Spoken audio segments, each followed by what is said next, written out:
Hello, good morning everyone, welcome back to my another blog. আপনারা সবাই কেমন আছেন? আশা করছি সবাই অনেক বেশি ভালো আছেন এবং সুস্থ আছেন, আর আমিও ভালো আছি। ভালো না থেকে কোনো উপায় নেই, কারণ আজকে আমার জন্মদিন। তো এটা হচ্ছে জন্মদিন রাত 12টার পর।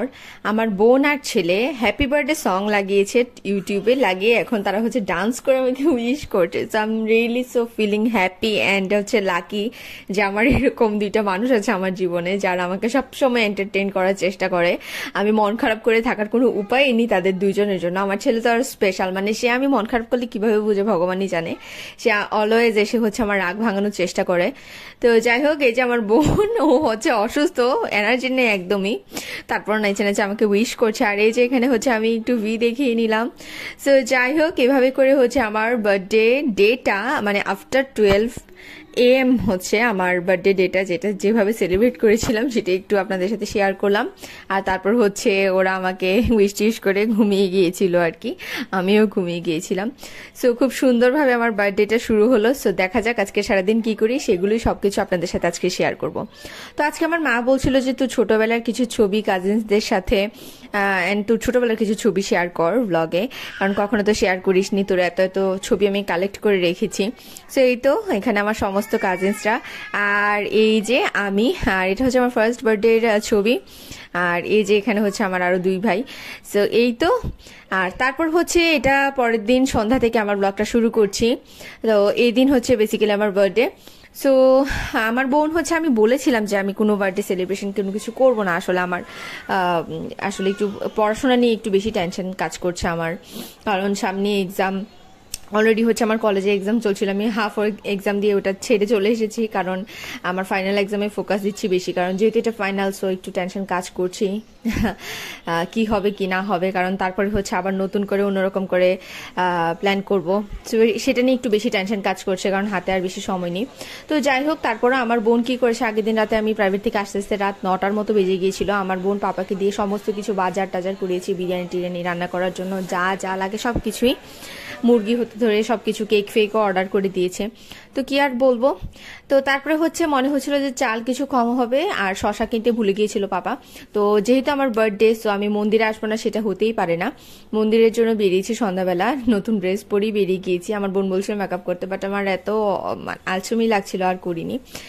আর সেজন্য হচ্ছে প্রথমে নিউ মার্কেটে গিয়ে চাল কিনলাম, শশা কিনলাম।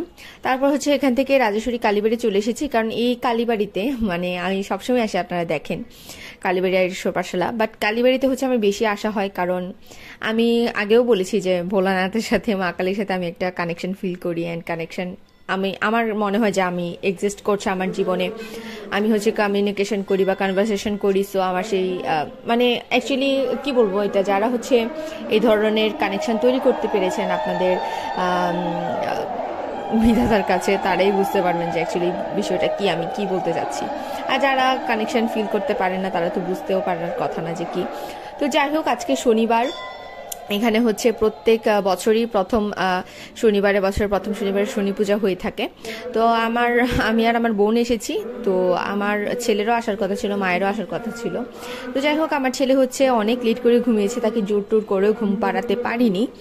আর মা হচ্ছে যেহেতু ত্রিপ বাসায়, তো মা হচ্ছে বলছিল যে না আমি যাবো না। যদিও পাপা ছিল, আমি বলছিলাম পাপা তো আছেই, ত্রিপ তো ঘুমাচ্ছি, আমরা তো চলে আসবো, কিন্তু মা বলছিল যে না, বাচ্চাটাকে একা ফেলে যাবে না। তো এই আর কি। যাই হোক, তো এখানে এসে হচ্ছে প্রথমে মোমবাতি জ্বালিয়ে নিচ্ছি আর আগরবাতি জ্বালিয়ে দেখিয়ে নিচ্ছি। তারপর হচ্ছে শনি পূজাও কিছুক্ষণ দেখলাম। আর আমার হাতের বিরিয়ানি খাওয়ার জন্য আমার বোন ক্রেভ করছে। তো মাও বলছিল যে তোর হাতের বিরিয়ানিটা বেশি ভালো হয়, তুই বিরিয়ানি রান্না কর। আমি বলছিলাম যে আমার জন্মদিন আমি রান্না করবো, এটা তো হতে পারে না, তোমরা রান্না করো। কিন্তু না, আমার বোন বলছে যে আমাকেই রান্না করতে হবে। তো যাই হোক, ওর রিকোয়েস্ট তো ফেলতে পারি না, যেহেতু ও সবকিছু অ্যারেঞ্জ করেছে। সো এই আর কি। তারপর মন্দিরে কিছুটা থেকে আমরা বাসায় চলে যাচ্ছি।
তো এই তো বেশ কিছুক্ষণ মন্দিরে কাটানোর পর এখন রিক্সায় উঠে গিয়েছি, এখন চলে যাচ্ছি বাসায়। তো আমার তো মাথায় একটু টেনশন আছে, বিরিয়ানি রান্না করতে হবে আমাকে।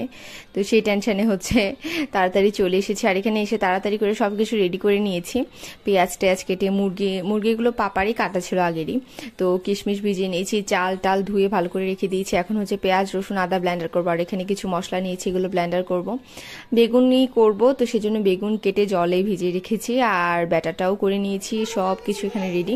তো যাই হোক, এখন প্রথমে আগে বেরেস্তাটা করে নিচ্ছি, কারণ বেরেস্তা তো লাগবে, বেরেস্তা ছাড়া তো আমার হয়ই না। আমি মোটামুটি সব কিছুতে বেরেস্তাটা ইউজ করতে পছন্দ করি। বেরেস্তার যে ফ্লেভারটা, ওইটা হচ্ছে যে কোনো কিছুতে দিলেই হচ্ছে এটা টেস্টটা অনেক বেশি বাড়িয়ে দেয়। তারপর হচ্ছে এখানে আলুগুলোকে সিদ্ধ করে নিয়েছিলাম আগে একটু তাড়াতাড়ি করে, কারণ আলু হচ্ছে যদি সিদ্ধ হতে টাইম লাগে সেই জন্য আর কি। তো সিদ্ধ করে আবার এগুলোকে একটু ডিপ ফ্রাই করে নিচ্ছি, তা না হলে আলু সিদ্ধর মতো লাগবে খেতে। তো এই যে আমার আলু ফ্রাই করাও হয়ে গিয়েছে, বেরেস্তাও হয়ে গিয়েছে, আলুগুলোকে তুলে আমি একটা সাইডে রেখে দিচ্ছি। আর এই যে এখানে আমার সমস্ত মশলাও ব্লেন্ডার করা হয়ে গিয়েছে, বেরেস্তাও হয়ে গিয়েছে। এখানে ডিমও সিদ্ধ করে চুলে নিয়েছি, এগুলোকে ভেজে নেব পরে। কাঁচামরিচ তো লাগবে, এগুলো যদিও পাপা বাজার থেকে এনে ধুয়ে ছড়িয়ে রেখেছে, এত কাঁচামরিচ আমি মোটেও ইউজ করছি না বিরিয়ানিতে। তো যাই হোক, যা যা লাগে আর সব কিছুই আছে। ডিমগুলোকে ভেজে নিচ্ছি, এবার একটু হলুদ আর লবণ মাখিয়ে নিয়েছি। স্ট্যান্ড না থাকার কারণে আসলে হাতে করছি, তো একটু অন্যরকম লাগছে আমার নিজের কাছেও দেখতে। তো আমার ছেলে আসলে স্ট্যান্ড কিনবো করে কিনছি না এই কারণে, কারণ আমার ছেলে স্ট্যান্ড দেখলে সেটা নিয়ে পাগল হয়ে যাবে, আবার হচ্ছে নষ্টই করে ফেলবে। তো সেই জন্য ভাবছি স্ট্যান্ড কিনবো কিনা। তো যাই হোক, এখানে তেলটা ভালো করে গরম হওয়াই আছে আগে থেকে। এখানে আস্ত গরম মশলা যেগুলো, তেজপাতা, এলাচি, দারচিনি, লবঙ্গ দিয়ে ভালো করে ভেজে নিচ্ছি। তারপর হচ্ছে যেহেতু এটা ফার্মের মুরগি, তো আমি এটাকে দিয়ে কিছুক্ষণ ভেজে নেব লাল লাল করে, কারণ ফার্মের মুরগিতে একটু না ভাজলে খেতে ভালো লাগে না আর কি। তারপর হচ্ছে ভালো করে ভেজে যেন সব রকমের মশলা দিয়ে নেব, যেমন রসুন, পেঁয়াজ, আদা যেগুলো ব্লেন্ডার করেছিলাম সেগুলো। তারপর হচ্ছে কিছু জয়ফল, জয়ত্রী, স্টার, জিরা, টমেটো, বাদাম যা যা ছিল সব ব্লেন্ডার করে নিয়েছি। সব কিছু দিয়ে ভালো করে কষিয়ে নেব তেল ভেসে ওঠা না পর্যন্ত।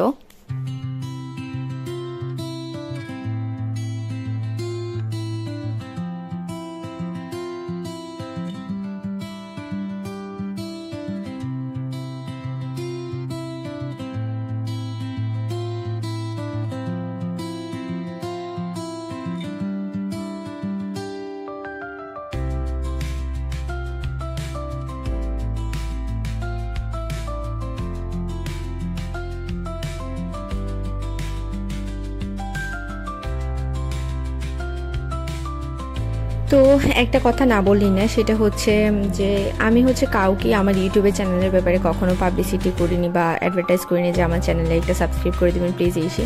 আমি অলওয়েজ হচ্ছে আমার চ্যানেলে অ্যাক্টিভ থেকে সবার কাছে বলতাম যে আমার চ্যানেলে সাবস্ক্রাইব করে দেবেন। আমার আশেপাশের পরিচিত কাউকে আমি কখনো এটা বলিনি যে আমি ব্লগ করছি, আমার ব্লগ দেখবেন বা এই ধরনের কোনো কিছু।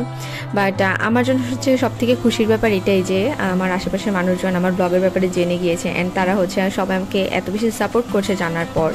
অ্যান্ড পার্সোনালি অনেকেই আমার ব্লগের কথা মানে কমপ্লিমেন্ট দেয় আর কি, যে তোমার ব্লগগুলো খুব ভালো লাগে। সো এটা আমার জন্য অনেক বড় কিছু।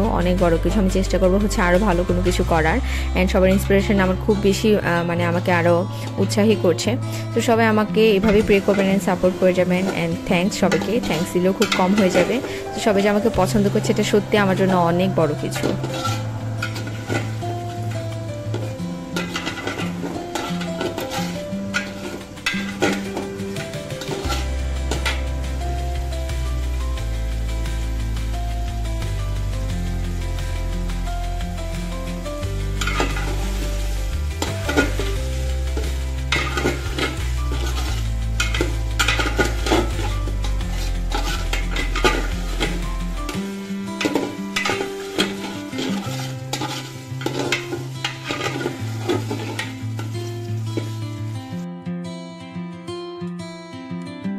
তো যাই হোক, আমার সব মশলা টশলা দিয়ে মাংসটাকে ভালো করে কষানো শেষ, আর এখানে দেখতেই পাচ্ছেন তেলগুলো ভেসে উঠেছে।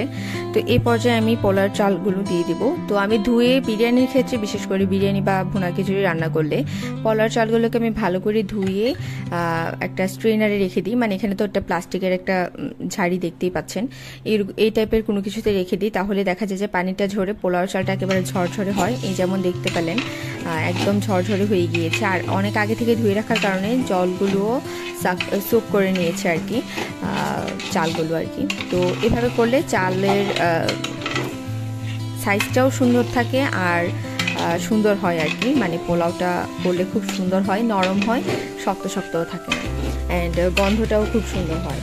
তো এই যে সব পোলাওর চাল আর মাংসগুলোকে একসাথে দিয়ে নেড়ে চেড়ে নিচ্ছি ভালো করে।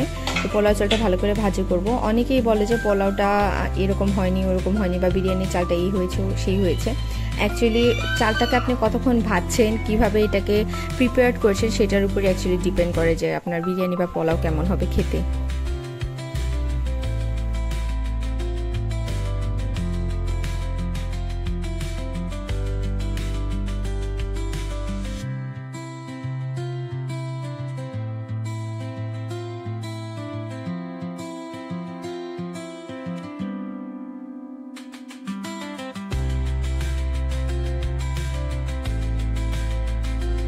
তো এখানে সালাদও বানিয়ে নিচ্ছি, একটা টমেটো দিয়েছি, শসা দিয়েছি, একটা বিটরুট দিয়েছি, সব কিছু দিয়ে ভালো করে সালাদটা বানিয়ে নিয়েছি, পেঁয়াজও দিয়েছি। আর এখানে হচ্ছে আমি বিরিয়ানিতে উপর থেকে ঘি দিয়ে নেব এখন, তারপর একটু কেওড়া জল দিব আর সামান্য বেরেস্তা দিয়ে তারপর এটাকে সিল করে দিব আর কি।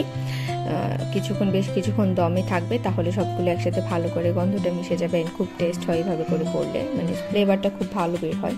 তো এই যে কেওড়া জলও দিয়ে নিচ্ছি। সো তারপর হচ্ছে আমি সব কিছু দিয়ে এখানে সিল করে নিলাম বিরিয়ানিটা।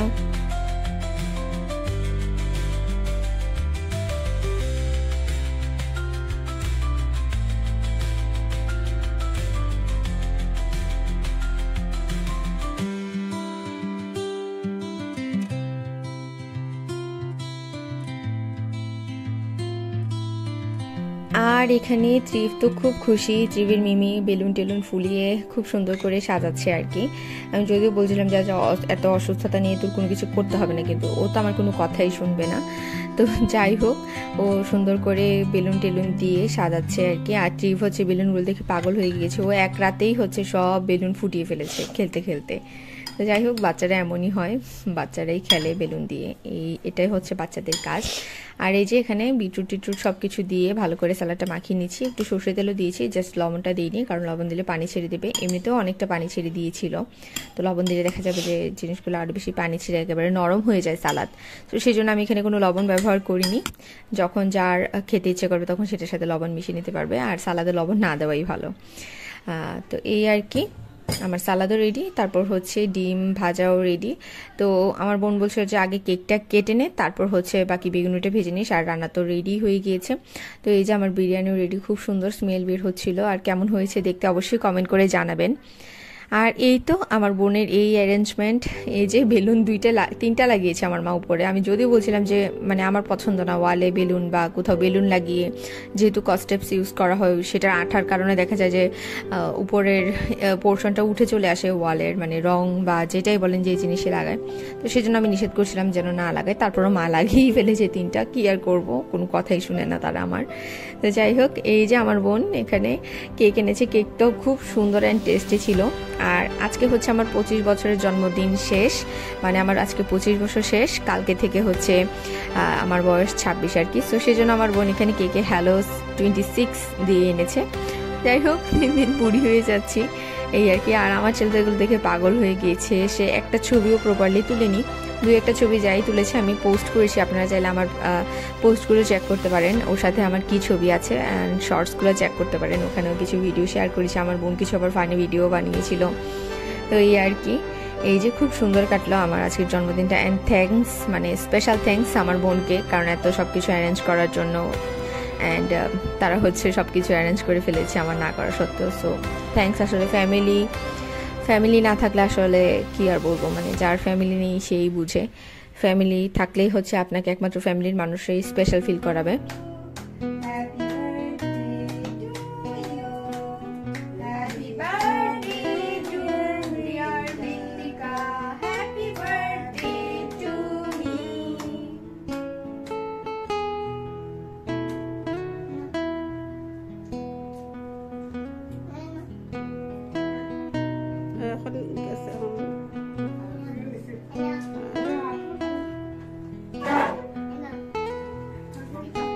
তো এই যে কেক টেক কেটে নিলাম, নিজেও নিজেকে একটু উইশ করে নিলাম, এবার সবাইকে কেক খাইয়ে নিচ্ছি।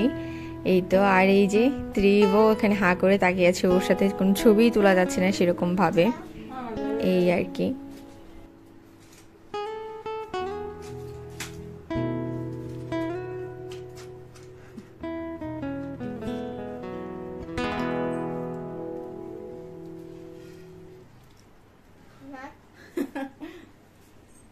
বাবা এই দিকে আইবো তো, হ্যাঁ ওই আইবো তো তোর বাবা। আর এখানে হচ্ছে পাপা, সব সময় আমরা বলি যে এটা ক্রিম, আমরা পার্সোনালি একটা ভালো পেজ থেকে কেক অর্ডার করি, ওটা ডালডা না। পাপার ধারণা যে ওটা ডালডাই, জানি না আসলে পাপার ডালডা কোনটা ক্রিম কোনটা সেটা বুঝেই না, সবগুলোকেই ডালডা মনে করে, বললেও বিশ্বাস করে না, সেজন্য ক্রিমটা মুখে দিয়ে হাঁ করেছিল, আমরা হাসছিলাম সেটা দেখে। তো যাই হোক, সবাইকে কেক খাওয়ানো শেষ, অ্যান্ড অনেক কিছু গিফটও পেয়েছে, সেগুলো পরে আপনাদের সাথে শেয়ার করব। পিসিমণি অবশ্য গিফট কিনে আনতে পারিনি, পিসিমণি আমাকে টাকা দিয়ে দিয়েছে, বলছিল যে নিজের পছন্দ মতো কিনতে। তো আমি যখন কিনবো তখন আপনাদের সাথে অবশ্যই শেয়ার করব কী কিনেছি বা কী। আর এই যে এখানে হচ্ছে আমার মায়ের 2 স্মার্ট নাতি, আগে আপনাদের সাথে শেয়ার করেছিলাম, আপনাদের মনে আছে কিনা জানি না, অঙ্কিতা রিশান।